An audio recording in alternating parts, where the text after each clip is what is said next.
Subscribe and don't forget to press the bell icon to get notified whenever we upload a new video. हमें बड़ा शौक है compare करने का India से, बांग्लादेश से, तो हर पैमाने पे हम उनसे इस वक्त नीचे हैं। हमारे हमसाये मुल्क ने 50 की दहाई के अंदर IITs का एक जाल बिछा दिया था। मैं भारत की बात कर रही हूँ। उन्होंने ये तयन कर लिया था कि इंफॉर्मेशन टेक्नोलॉजी की दुनिया के अंदर छा जाना है, और आज बहुत सारी बड़ी कंपनीज, जिसके अंदर से चाहे वो आपके मोबाइल के ऊपर जितनी कंपनीज हों, चाहे वो शॉपिंग की कंपनीज हों, चाहे वो बड़े बड़े जो हैं वो मल्टीनेशनल ब्रांड्स हों, उसके ऊपर वो काबिज हो चुके हैं। कहा है कि मोदी साहब के साथ उनका मसला चालू, कभी उन्होंने इंटरनेशनल कम्युनिटी को मैसेज भेजे हैं कि इंडिया के साथ आप फलां डील ना करें, इंडिया के साथ ये पैक्ट ना करें, इंडिया को आप तेल ना दें, या इंडिया को आपको वहां बेल आउट पैकेजेस ना। रोज लोग एक ही सवाल पूछते हैं, इकोनॉमी का क्या हाल है? गवर्नमेंट कहती है हम डिफॉल्ट में जा। 4 बड़े खतरनाक जो मुतासिर तरीन ममालिक हैं उसमें पाकिस्तान का शुमार है। आज उन्होंने तकरीर की कतर को, सऊदीज को, चाइनीज को क्या मैसेज भेजा है उन्होंने कि पाकिस्तान की मदद ना करें, अगरचे वो ये कह रहे थे चोर हैं, डाकुओं लूट के ले जाएंगे पैसे, ये कह रहे थे। हम लोग सारा टाइम आपस में लड़ाइयाँ लड़ रहे हैं, एक दूसरे के गले फाड़ रहे हैं, एक दूसरे के गले पकड़ रहे हैं, और अपनी जो है वो ज़िंदगी मौत की अना बना ली है वो हमने सियासत को। मुझे नहीं लगता कि हम इस पोजीशन में इस वक्त हैं कि हम इंडिया को इस तरह की सिचुएशन में कर ले, क्योंकि हमारी जो लीडरशिप है वो तो इस वक्त दर बदर घूम रही है, कभी एक मुल्क, कभी दूसरे मुल्क, कभी तीसरे मुल्क, सिर्फ इस चीज़ के लिए घूम रही है, जा रही है, क्योंकि हमारे पास कैश नहीं है, हमारे पास पैसा नहीं है।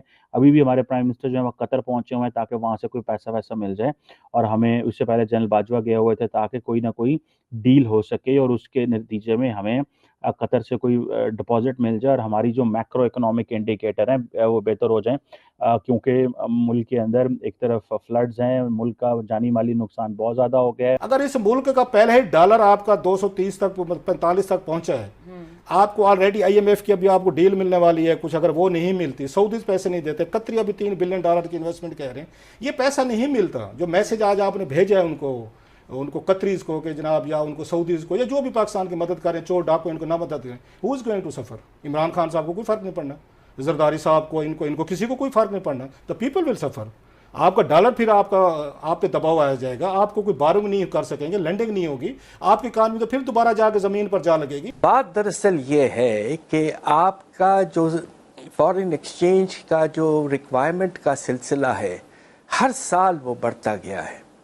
अब पिछले साल आप देखिए $17 अरब का आपका खसारा था करंट अकाउंट का, फिर आपको तकरीबन $12 अरब रीपेमेंट करनी पड़ी, तकरीबन $30 अरब तक की रिक्वायरमेंट पहुंच चुकी थी, वो आप पूरा नहीं कर पाए, और साल के एंड में आपके रिजर्व्स जो थे वो $8 से $9 अरब गिर चुके थे। आज भी हम IMF से कर्जा लेते हैं तो कुछ सुख का सांस मिलता है, लेकिन असल में वो गले का फंदा बनकर आहिस्ता आहिस्ता कसता चला जा रहे हैं।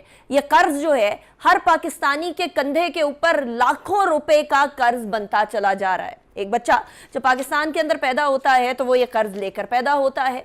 एक शख्स जिसकी वफात होती है वो भी इस कर्जे के साथ इंतकाल कर जाता है। तो ऐसी सूरत हाल में हम लोगों को एटलीस्ट अब जब 70-75 साल गुजर गए, हमें इस बात का तयन करना होगा कि हमें अपने मुस्तकबिल के अंदर किस तरीके से इन्वेस्ट करना है, मुस्तकबिल की मईशत को किस सिमत में लेकर जाना है। बांग्लादेश हमसे जुदा होने के बाद यह तयन कर चुका था कि गारमेंट्स की दुनिया के अंदर उसने बादशाह बनना है, और आज गारमेंट्स की दुनिया के अंदर बांग्लादेश का एक अपना मकाम मौजूद है।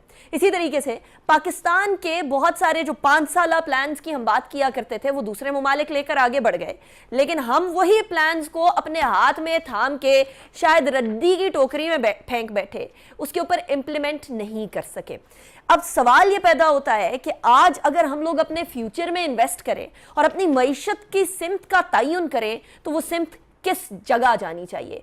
हमारे हमसाया ममालिक की कुछ मैंने मिसाल दी, या हम इधर उधर हर दीवार के अंदर ही टक्कर मारते रहे लेकिन किसी के अंदर उबूर हासिल ना कर सके। ये कि हम लोगों ने सोचा कि अमेरिका शायद जो है वो हम लोगों को टेक केयर करेगा। हम या तो किसी की तरफ देखते रहे हैं, या कर्ज देने वाले इदारों की तरफ देखते रहे हैं, या फिर हम इस बात का इंतजार करते रहे हैं कि कोई ना कोई मसीहा आएगा। पहले हम लोग अमेरिका की तरफ देखते थे, अब हम कह रहे हैं चाइना किसी तरीके से सीपेक के थ्रू हम लोगों को इकोनॉमिकली स्टेबल कर ले।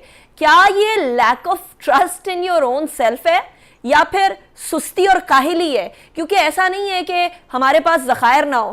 اگر ہم یو اے ای سعودیہ کی طرف دیکھتے ہیں تو ان کے پاس تیل کے ذخائر تھے. ذخائر تو اللہ تعالیٰ نے ہمیں بھی بہت سارے دیے ہیں, لیکن ہم نے تو ایکسپلور کرنے کی بھی کوشش نہیں کی. الٹا جو ممالک باہر سے آتے ہیں وہ بہت ساری جھولیاں بھر بھر کے چلے جاتے ہیں یہاں سے. کہ ہمارا مسئلہ کیا ہے؟ معیشت کا سٹرکچر ایسا ہے کہ ہم سسٹین نہیں کر پاتے ہیں گروتھ کو. ہمارا ایک فنڈامنٹل ایشو ہے.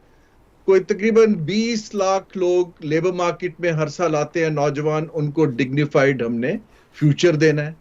ایکسپورٹ کا سٹرکچر ریویمپ کرنا ہے تاکہ ہمارا کرنٹ اکاؤنٹ کا جو کرونک امبیلنس ہے وہ دور ہو سکے. بہت سی چیزیں ہیں, لیکن یہ 3 فنڈامنٹل میں ہائی لائٹ کرنا چاہ رہا ہوں جو کسی بھی حکومت کو ترجیحات میں رکھنے کی ضرورت ہے. ہمارے پاس ماڈلز موجود ہیں. میں نے اب ایشیا میں خود دیکھا ہے کہ 15 سے 20 برس میں ممالک نے اپنے آپ کو ٹرن اراؤنڈ کیا ہے, تو یہ خوش آئند بات ہے. ایون ابھی آپ دیکھیں ریسنٹ ایگزامپل, چھوٹا سا ملک ہے کمبوڈیا, وہ بڑی تیزی سے اپنے آپ کو ٹرن اراؤنڈ کر رہا ہے. ازبکستان جو تھا ایک کلوزڈ اکانومی تھی, اوپن اپ ہو گئی ہے. یہاں جو سوچنے کی بات یہ ہے کہ ہم نے, جیسے ڈاکٹر سلمان شاہ نے اشارہ کیا, ہم نے اپنے اداروں کو اس اسٹرکچرل چینج کے لیے تیار نہیں کیا.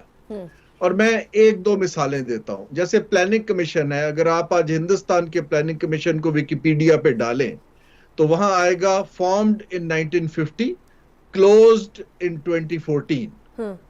سو دنیا نے یہ کیا جو چیزیں ریلیونٹ نہیں رہی. سینٹرلائز پلاننگ ختم ہو چکی ہے دنیا میں.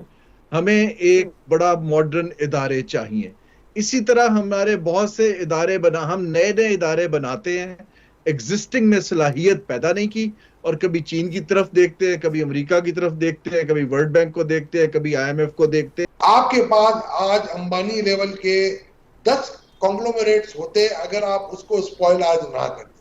پھر ایک اور آپ کا مشرف صاحب کے دور میں آیا, آپ کے پاس ایک بہت اچھا ایرا آیا, 92 میں آیا. لوگ اس سے پہلے اتفاق کریں یا نہ کریں, مگر ہر مرتبہ ہمیں 8-10 سال بعد ایک اکاؤنٹیبلٹی کا ایک بہت بڑا ایک جو ہے نا جذباتی نعرہ جھاگ جاتا ہے ہمارا کہ یہ چور ہے, یہ ڈاکو ہے. اس کو آپ کو اوائڈ کرنا پڑے. تیسری ایک چیز جو میں دونوں دوستوں سے بھی ایکسپیکٹ کر رہا ہوں, اور یہ بھی بالکل مجھے انڈورس کریں گے, کہ آپ کے سسٹم میں ایکوٹی نہیں ہے. میں آج آپ کو ایک بات بتاتا ہوں کہ 17 ٹوٹل آپ کی 43% آپ کی اکانومی ہے جو کہ ایگریکلچر اور شٹر پہ, یعنی کہ wholesale and retail trade پہ. خدا نہ خواستہ آپ کے افراط زر کی رفتار جو اس وقت 25 تک پہنچ چکی ہے, کم از کم وہی رہے گی, اور خدا نہ خواستہ اس سے بھی کچھ زیادہ جا سکتی ہے. تاریخ کے سب سے بلند لیول پر